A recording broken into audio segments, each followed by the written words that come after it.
Welcome to the Get Published podcast, sponsored by Brodie Consulting Group. To get more information about our coaching, publishing, executive ghostwriting, and podcast production services, go to getpublishedpodcast.com. Hello, I am Paul Brodie, and thank you for joining us for another episode of the Get Published podcast, where we help authors get published with a proven system that works. Today, we're being joined by Sean White, author of Solar Photovoltaic, second edition. Sean, welcome to the show. Thanks, Paul. Happy New Year. Happy New Year to you. And did I pronounce your book correctly? Oh, pretty good. Solar Photovoltaic Systems. So yeah, you got an A. All right. Appreciate that. It's always nice to get the new year started on the right note. So Sean, I want to welcome you to the show. We're glad that you're here today. And are you ready to get started with our 5 questions? I'm sitting here and I'm ready. All right, let's do it. Question number 1. What is the one piece of advice that you would give to a first-time author who is currently writing their book? Here's a pretty obvious one, is to not lose your book or not to lose your material. I had an uncle that just passed away, and so I've been thinking about him a bit lately. And I remember he had a book and he lost it in his car or something, somehow it got stolen out of his car. So don't lose your book. But also, I work on a Mac computer and I work with Microsoft Word.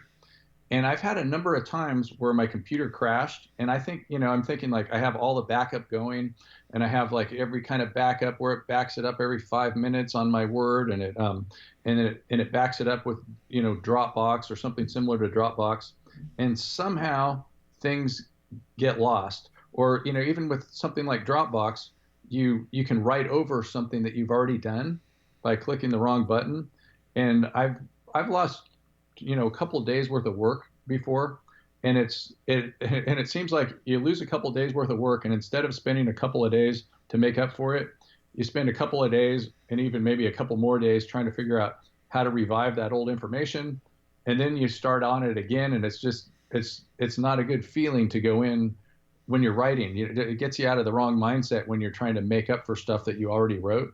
So don't lose your material. That would be what I would say there. Well, that's what I was going to ask you as a point of clarification. When you mentioned about losing that book in the car, was that actually the manuscript that was lost? Yeah. So this was old time before they had computers, mm-hmm. And he was a gambler and different things, like a different kind of a writer than I'm a technical writer, and he somehow lost it. I mean, gambling probably goes with drinking and all kinds of things, and I can't really remember the specific details, but that's the story that I heard. Yeah, it was funny. I was watching one of my favorite Christmas movies over the holidays, Love Actually, and there was this scene when the writer, played by Colin Firth, I believe, somehow is working on his manuscript old school on a typewriter. And I'm thinking to myself, why is this guy not working on a laptop? Then the lady that's helping him at the house, she lifts his, I think it was like a coffee cup, and then the entire manuscript just all blew away and went into the lake outside. And I'm thinking, what a dang fool. How in the world did you not at least have a backup or put it on a laptop? One thing that I do as a little trick with my books is after every evening that I'm writing the book, what I do is obviously hit and save and everything, but just to make sure to no issues, I'll actually send that chapter via email to myself. So I'll send an email going, get published, chapter 1 completed, or chapter 1 halfway done, and actually send that file in, because like yourself, I've had incidents where I've lost a day's work, and that's the last thing that you want to do, because you put your heart and soul into it, you get everything, you feel accomplished, and then there's some sort of snafu with Microsoft Word. So as a tactic, one of the things that I do is I'll send the night's work, so to speak, via email, and I found that to be a really effective way to not lose too much of the data, so to speak. That's a pretty good idea. I guess the problem with the way that I work is I'm usually super busy. Yeah. And I never know when I'm done for the day. You're right. And I'm juggling all different things, which makes it tough to write a book doing that. But that's just my life, and I can't help it. No, I understand completely. One of the other tactics is actually doing it in a Google Doc because they save literally every single word. So, just as another idea for some of our listeners out there, if you are doing a book and if you're worrying about losing data, Google Doc actually saves everything in real time as you're going. So, there's a couple little different tactics that you can use to help in that side of things. So with Google Docs like that, what if you accidentally deleted a page yesterday? Would you be able to revive that? I think there is an option to go into previous versions. I'm not 100% on that, but that is an awesome question. So I need to look at that because my VP Customer Relations and I, we live and die by the Google Docs. Everything that we do, all the different drafts or templates, probably a template that you saw prior to coming on the show, everything that we do is designed in Google Docs. So I'm going to make a note to look at that. But I think there are ways that you can recover past drafts, especially if it's something done from a previous time. And I'm going to make a note to myself to look more into Google Docs, especially because of the price of it. Yeah, it's well worth it. My team utilizes it, and I had to get used to it. Devin, she had to onboard me a little bit with that process, but it really is helpful, and it's just a really smooth way that two people can work together on a file. I've had a couple of people on the show that have actually worked as a tandem. They've co-authored a book. I believe it was three of them. And they actually all used the Google Doc and they used it together in three different areas. So I think one person was in LA, one person may have been in Chicago, and they're actually working together and typing the entire book together through that process. So it really is interesting how technology has definitely changed our lives, to say the least. Yeah, and Microsoft better watch out.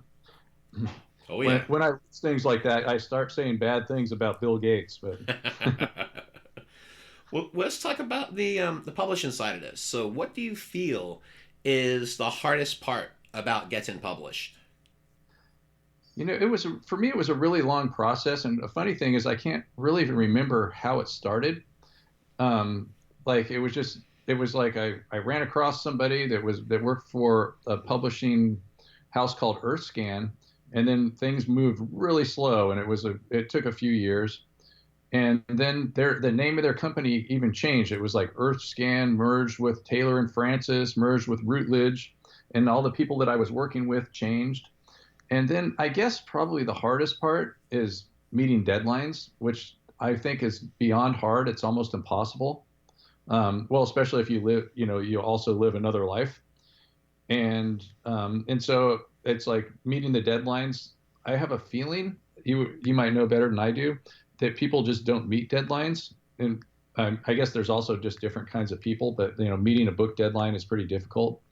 But just it, that's difficult, and it's a lot of work because you come through and you put all your material down, and then you have to edit it like the editor wants if you're using an editor, and get permissions for all the images and the tables. At least the type of material that I'm writing, I have to get permission for all that stuff, and then they're proofreading it and just budgeting the time. And also, I think too, it's writing a book is like it's really easy to put off, and it's really easy to get distracted by emails and text messages and things like that. So at some point, I've tried to go on a diet where I just turn off everything. And one way that actually works pretty well for turning things off is when you're 30,000 feet in the sky. Mm-hmm. And with an airplane, you don't really get good internet if you get it at all. And that keeps the distractions down. But another thing too, though, is when I'm writing a technical book, I'm always, it's very helpful too to go do the Google search and find out, new material and different angles on things. And so it's always going to be a little bit distracting looking those things up when something else finds you, and it just it takes discipline. So I would just say try to be disciplined. Try to write as often as you can. Another thing that happens to me too is that I'll get some urgent thing in my life, and then I'll almost take like a month off from writing, and then to go back and go, did I write this already? Did I already talk about this that way? Did I use this joke before? And so it would be a lot easier to just sit down and write the whole book. but life has its way of keeping us busy, and and my main job is teaching these solar classes, and the book goes along pretty well with that. But well, there you go. That was my answer. Well, I got a few follow-up questions on that. So first of all, is your book part of your course that you're teaching? Well, the thing about my courses too is a lot of them are customized. So typically the way that it goes is I go in and I teach a course, and the book is optional, like people can buy it. Sometimes the people that I'm teaching the course for will include it in the course. I try to get them to do that, but that's not always the way that it works. And so the way that I work is I typically other people will fill up the classes, and then I'll go teach the classes, and I teach all over the place. Like I go to all over the world. Recently I've been to India, Philippines, Pakistan, teaching these classes, and so it's up to whoever I'm working for how they want to go about that. And typically, it's the book will be separate from the class. I try to get the people that are sponsoring the class to include the book in the course. And then a lot of times too, what they'll do is when they include the book in the course, they're like, how do you want to get the book? And it's like, just buy it on Amazon. They'll ship it right to you. It makes it a little bit easier that way. But I can also hook people up with a publisher. But they're all different ways of doing that. And then this course, are you teaching this at a university level? Or are you teaching this as a seminar? How are you actually teaching this? Yeah, so the solar industry is growing like crazy, beyond exponentially almost. And the price of solar modules, solar panels, has gone down about tenfold in the last 10 years. So pretty much just move the decimal point. And so that'll kind of just give you an idea of how much cheaper it is and how it's taken off like crazy. And so there's a lot of people that just need to get educated so they can implement this stuff. And so if you took a solar class on the university level, you'd be more theoretical stuff that's not as practical in general. So like a university solar class would be something like, learning how to make solar modules, or you would become an electrical engineer and have to learn all this other stuff. And so really what I'm doing is I'm teaching people how to change their career to solar. And I have everything from people that are, unemployed or in and out of jail, on one end, and I have the other end. I'll have classes. A lot of my international classes are full of engineers, and so I just have to gear the class towards who's ever in the class, and it's like there's no common thread there. Everything that I do is kind of different. Absolutely. And then going back to the other point too about the deadlines, one of the things that we do with my publishing company is we actually lay everything out. For instance, we'll go through the entire publishing process where we're telling them, hey, first 10 to 15 days of this, what we're going to be doing is going through the edits, and we're also going to design your book cover. But I also emphasize is if the book is large, if the book's like 80,000 words, then obviously it's going to take a little bit more time. So we always try to set the expectation going, okay, it's going to be 2 to 3 weeks for this. It's going to be 2 weeks for this area. Once we get everything together, we go to formatting. But we do try to have everything laid out.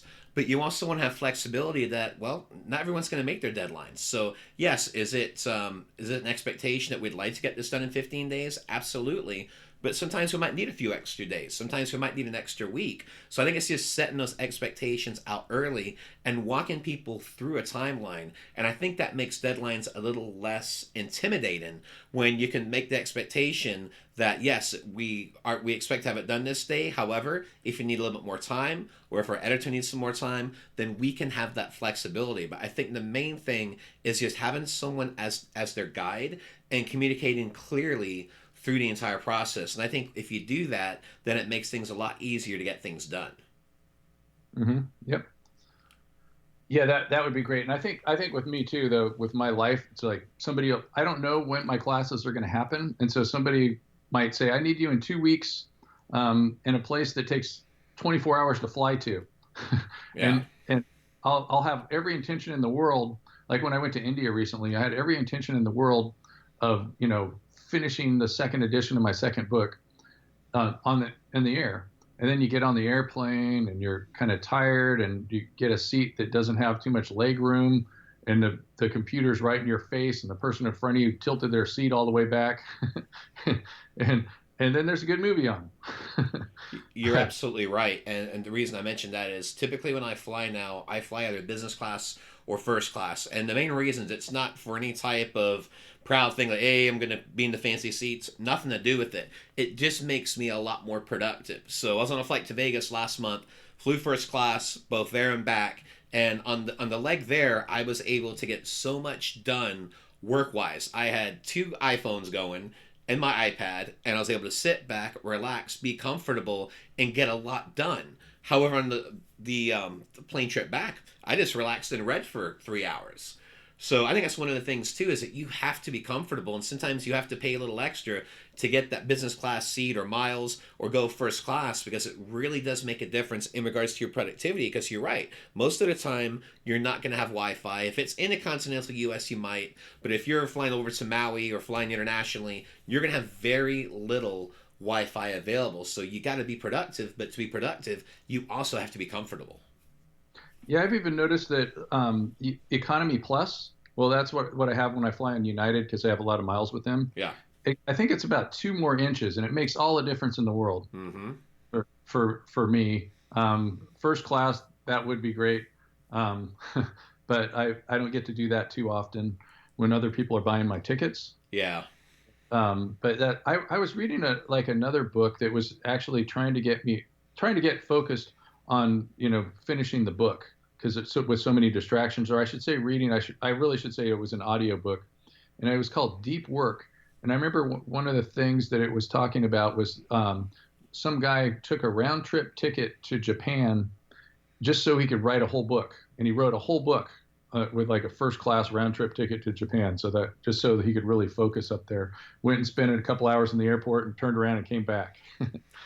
You are the So there, second guest that's mentioned that story. It's pretty wild, but I tell you what, it works. yeah. Well, let's talk about marketing, Sean. So, in regards to marketing strategies, please share a marketing strategy that you have used in your book launches that has worked well.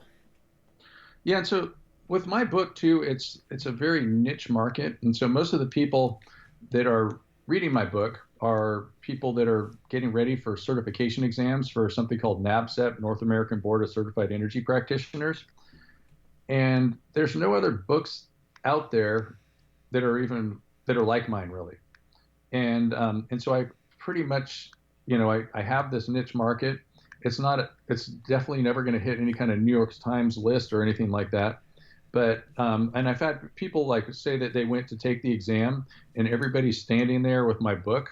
They're like, "Oh, yours is the industry standard for this exam," and people also, they don't have to take the exam to, learn from the book and everything. But that's a lot of what comes out of it.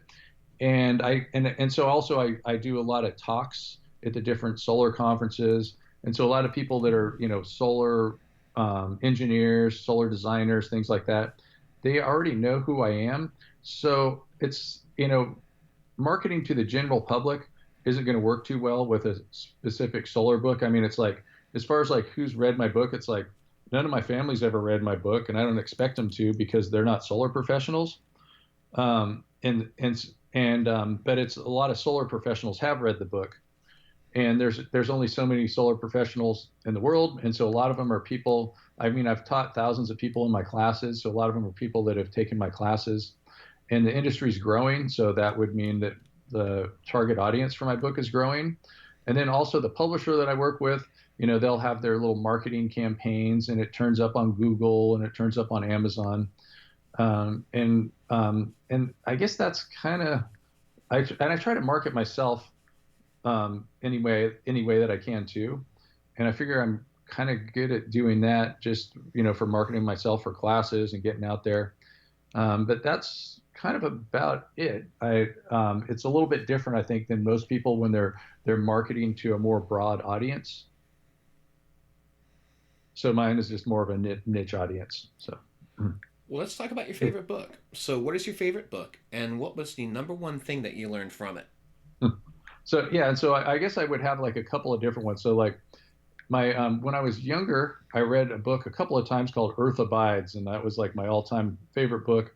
Where and it has nothing to do with the topics that my book's about, but I just thought it was kind of neat. It was a story about how everybody, it's kind of like everybody in the world dies off except for people that had rattlesnake bites. And I just thought that was kind of an interesting, I don't know, I like the story. My history professor had it required reading, and some other professors did too, in my life by coincidence. And then another book that I read that I really liked was called The Next 100 Years by George Friedman.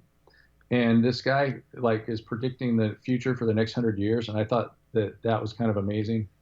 And all the different ways that he sees, like, is America going to be strong? What are the other countries that are going to get strong? Are they going to do solar power from outer space and beam it down to Earth and things like that?